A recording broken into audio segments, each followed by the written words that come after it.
12 millimetre ವ್ಯಾಸವನ್ನ ಹೊಂದಿರುವ ವೃತ್ತದ ವಿಸ್ತೀರ್ಣ ಎಷ್ಟು ನೋಡ್ರಿ. ಇದು ವೃತ್ತದ ವಿಸ್ತೀರ್ಣ ಕೇಳಿದರೆ ವೃತ್ತದ ವಿಸ್ತೀರ್ಣ ಕಂಡಿಡ್ತಕ್ಕಂಥ ಸೂತ್ರ ಏನು? Pi R square. ನಮಗೆ ಆರ್ ಗೊತ್ತಿಲ್ಲ, ವ್ಯಾಸ ಗೊತ್ತು 12 ಮಿಲಿಮೀಟರ್ ಅಂತೇಳಿ. ಹಾಗಾದ್ರೆ ವ್ಯಾಸ ಗೊತ್ತಿದ್ರೆ ತ್ರಿಜ್ಯ ಯಾವ ರೀತಿ ಕಂಡುಹಿಡಿಬೇಕು ನಾವು? ನೋಡ್ರಿ, ಇಲ್ಲಿದ್ದ ಇಲ್ಲಿಗೆ 12 ಮಿಲಿಮೀಟರ್ ಆದ್ರೆ ತ್ರಿಜ್ಯ ಅದರ ಅರ್ಧ ಇರುತ್ತೆ. ಇದು 6 ಇರ್ತತಿ, ಇದು 6 ಇರುತ್ತೆ, ಟೋಟಲ್ 12 ಇರುತ್ತೆ. ತ್ರಿಜ್ಯ ಸಿಗ್ತಲ್ಲ ನಮ್ಗೆ. ಆಗ ರೇಡಿಯಸ್ ಏನಾಗುತ್ತೆ? 6 ಮಿಲಿಮೀಟರ್ ಆಯ್ತು.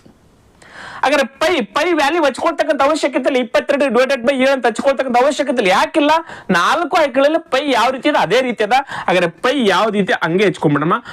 ಆರ್ ಅಂದ್ರೆ ಏನಷ್ಟು ಬಂದ? 6 ಸ್ಕ್ವಯರ್. ಹಾಗಾದ್ರೆ pi is equal to pi R square ಅಂತಂದ್ರೆ 36.